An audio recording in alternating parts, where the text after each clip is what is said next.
to be here. If you're new to this channel, subscribe and comment and tell me where you're watching me from. I was listening to the different depositions of the different, in the Supreme Court, the High Court, of the impeachment. Of course, they were asking questions of whether, the Constitution was violated, stuff like that. Of course, that is the question that they're trying to answer. Right? Whether the Constitution was defiled or whether there was a coup. And from my own perspective, I think the Constitution was defiled. The rule of law was illegality hiding in, it was, let me call it lawfare. That is the right word. They used the institutions, they weaponized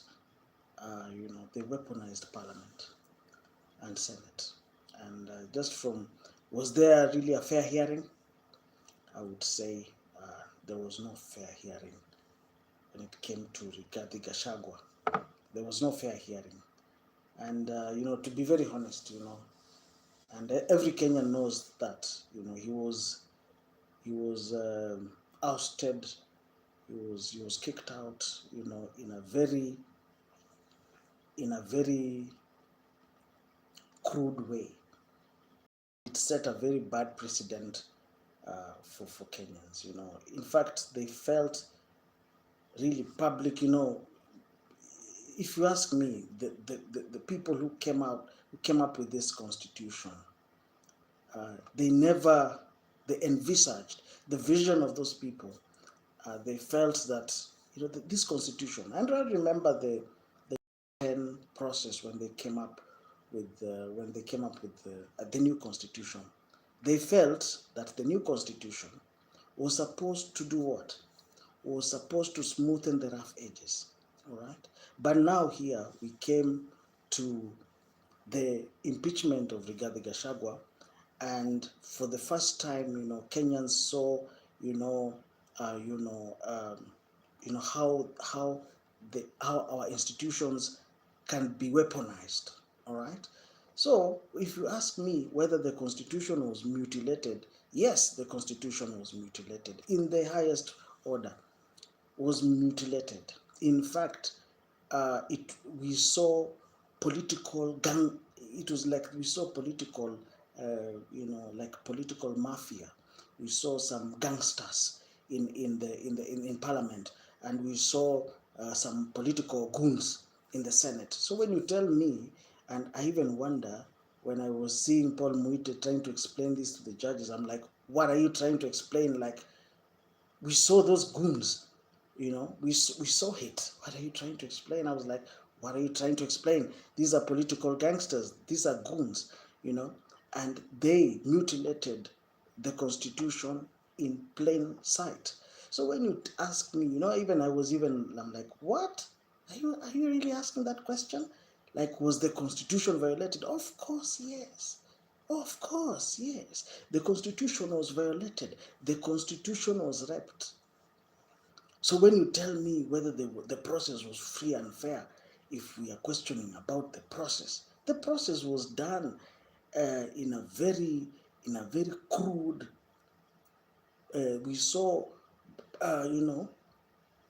we saw the barbarians. We saw barbarians in Parliament. We saw barbarians in the Senate. So when you tell me, and I'm not really pro Gachagua, I am pro constitutionalism. If you tell me that question that they are asking, was the Constitution violated? I'm like, really? Really? Are you asking that question? These guys, these parliamentarians were partners in crime. What they did was in fact, I don't know. They were just criminal. They were just barbarians, barbarian vultures. We saw vultures in parliament. Even Rigathi Gachagua was not even given time. He was quickly impeached immediately. Uh, immediately after 2 weeks. Even the hearing, the court, the High Court cleared that story within 1 week. He was already, he was this man, Kindiki was already, was inaugurated all in 1 month. Even if you ask a dropout, impeachment, parliament impeaching you, Senate impeaching you, court hearing, all of that in 1 month. Is that justice? From where you are seated, is that justice? Even this man called,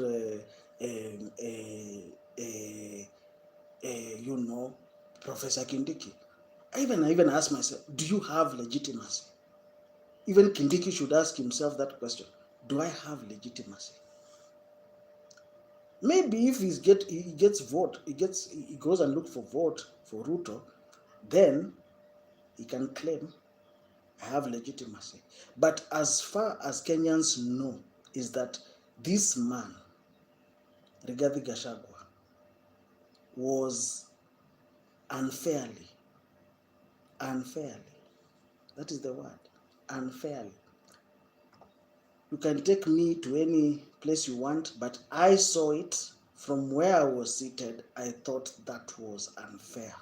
And I'm not really against, I'm not for anybody. I'm just telling the truth the way it is without fear or favor. That man was kicked, he was thrown, he was chewed and thrown to the dustbin, as if he did not help, these guys to come up with whatever they came up with. So when you tell me right now, was the process free and fair? I'll tell you the process was not free and fair. The process was not free and fair. That was state capture. The impeachment itself was in bad faith. The grounds were just trumped up. The grounds were not heavy enough, to impeach a man. The grounds. Let's even go to the grounds. In fact, they should even ask for a judicial review. Let's go to the grounds. Let's go to the grounds and discuss the grounds one by one. Let's go to the grounds. Oh, I don't know, utterances. Utterances to do what? How many people make utterances that can even bring war? Just because somebody said, you people don't have shares. Just because he said, you people don't have shares in this government. But he was just stating the facts. Oh, for the sake of national cohesion, is that heavy enough? Is that really? Is that, when you go to, you go and try to look at, is that evidence really, is that really enough to impeach a deputy president? Is that really enough? That you people don't have shares here. Is that enough? He never threatened any Kenyan. Did he threaten any Kenyan? He never threatened anybody. Acquiring properties within 2 years. Is that enough to impeach a man? Is that really, which kind of metrics was used to say that you're not supposed to make $1 billion a year? You must have stolen. Really? If you ask me, if that process was free and fair, I'll tell you the process was not free and fair. The process, he was just fed to the hyenas. That is exactly what happened.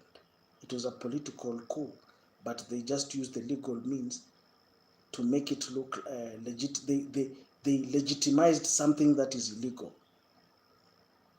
You're making something which is illegal in nature.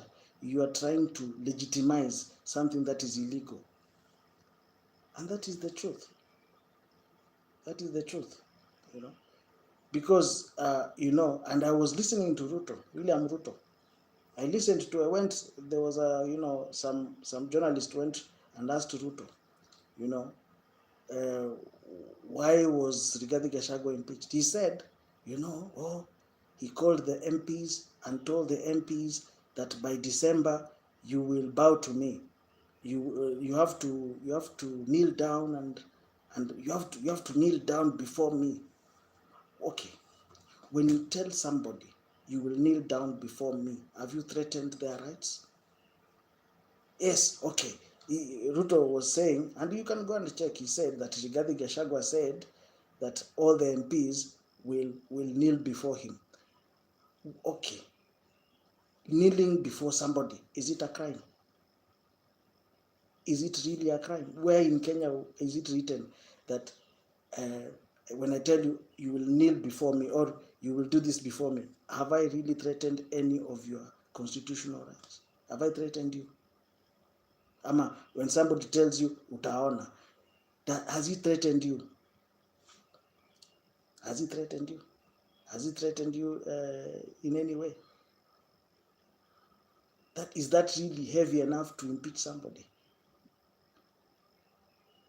Huh? Is that enough? Sometimes when somebody says, these members of parliament, by December, mutanitambua. Okay, you have said, by December, mutanitambua. Have I threatened any rights of any Kenyan? When I say, you people, you will know me by December, is that really enough for you to impeach a man? Is that enough? No, it is not enough. It is not enough. It is not enough. If you ask me today, I will tell you, even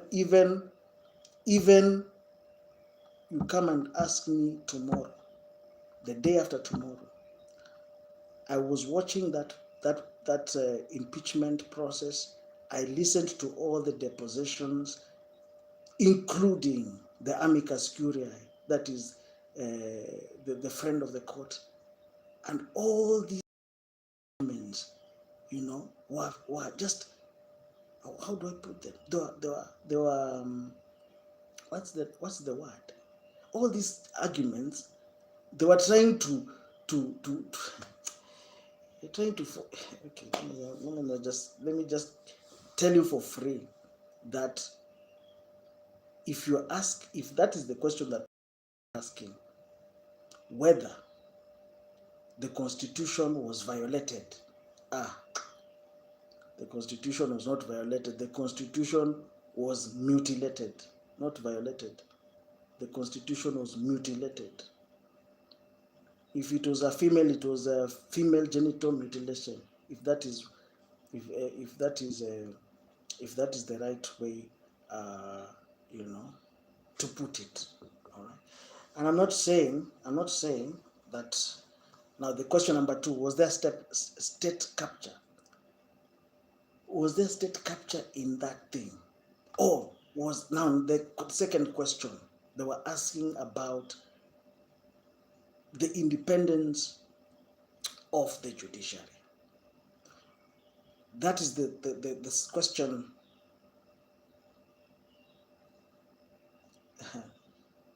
Okay. Now let's go back. Wait, just give me a minute. Let me go back a bit. They were saying, was there involvement of the executive? Was there state capture? That is the right question. Was there state capture? What is state capture? Let's first understand the context. What is the state capture? So you're saying, was there a hand of of individuals when it came to, was the judicial, or let me just put it this way.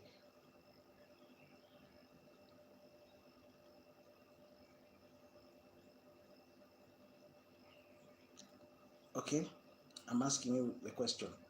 Was the judiciary twisted? Was the judiciary twisted in the impeachment of Rigathi Gachagua? You know, even a deaf man can tell you, yes, the judiciary was twisted. Yes, because they wanted, it was, what is the right word? They wanted, the decision itself from the judiciary was predetermined, you know.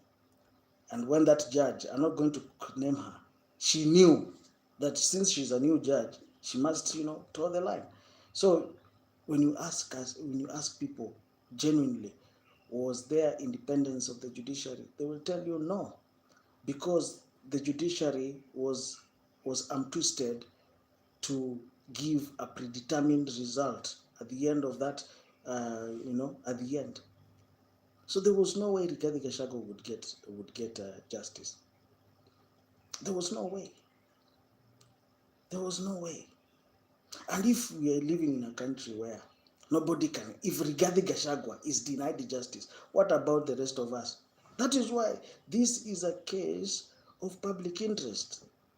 This is a case of public interest, because now if number 2 in the country has been chewed and thrown into the dustbin, what about the rest of us? Of course, we are also worried, because if a deputy president, we put systems in place so that even the next deputy president or the other deputy presidents will not be bullied. But as we are talking right now, there's state capture, there's interference, there's intimidation. If you ask me whether the judiciary is independent, the judiciary is not independent. You saw the other day, there was being sworn in this lawyer who failed to bow to Ruto. A lawyer, let me tell you, his name is Jaluo. He did not bow.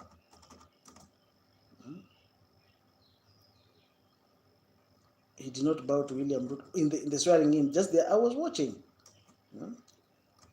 A new lawyer, a new judge. He was told, "Hey, you did not bow. Hey, that is an offense. Hey." Now, let me ask you, and I'm not saying this in a bad way, but surely. And I was watching, because he was sworn in. He went and greeted the president, right? Yes. Now, is there any place where it's written that you must bow? I don't know, but I think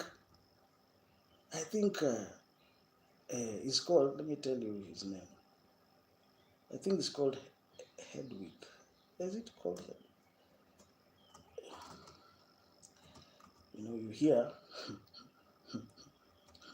You hear somebody, you say, "Oh, you have not bowed." Hey, my good Lord. So let me ask you guys questions. Oh, he has not bowed to the president. Oh, so is this man supposed to just, you see, as a judge, I think a person who is a judge is supposed to uphold the Constitution and make their rulings, whether those rulings are unpopular to the executive. That is the meaning of separation of powers. If we were talking about separation of powers, yes. If we are really interested in separation of powers, all right, separation of what? Of powers. Yeah? But now,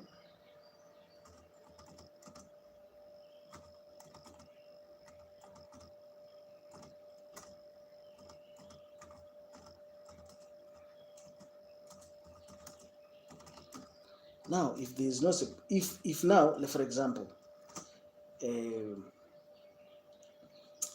you are the president, you're also a judge, you're the prosecutor, you are everything. Which part of separation of powers is that?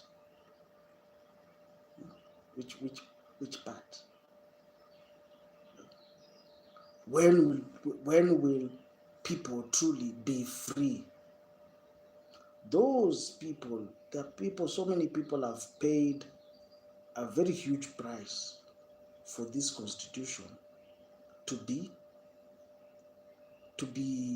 manifested in people's lives. So many people have paid the ultimate price. During those days of Moi, for us now to have a new constitution, it's called Emmanuel Omondi, Judge Beta, Emmanuel Omondi Beta. He just went and greeted the president. He did not bow. So the other people were saying, oh, why did he not bow to the president? Look, ladies and gentlemen, and I want to say this for real, for real. The moment we are trying to suffocate the constitution, because if you ask me genuinely, I will tell you our constitution, the constitution of Kenya, is being suffocated.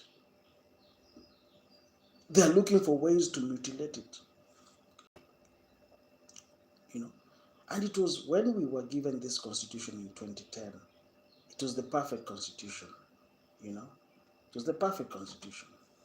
You're supposed to serve, you're supposed to do your term, whether you are in good terms with the president or not. You're supposed to serve. Now, in the next round, now the president will say, oh, I never liked you. You were rude to me. You'll not be my deputy. But it should be, they should have security of tenure.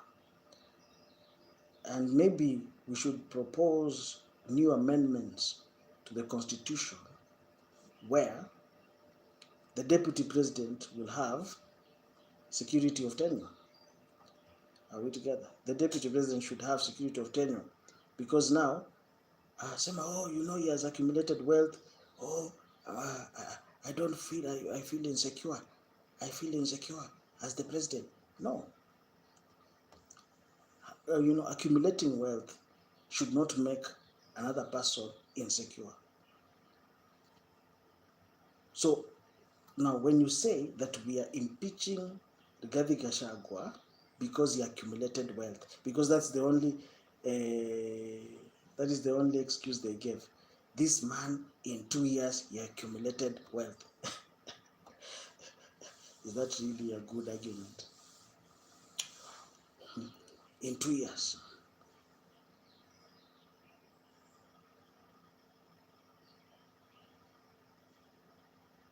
I'm just asking you guys questions.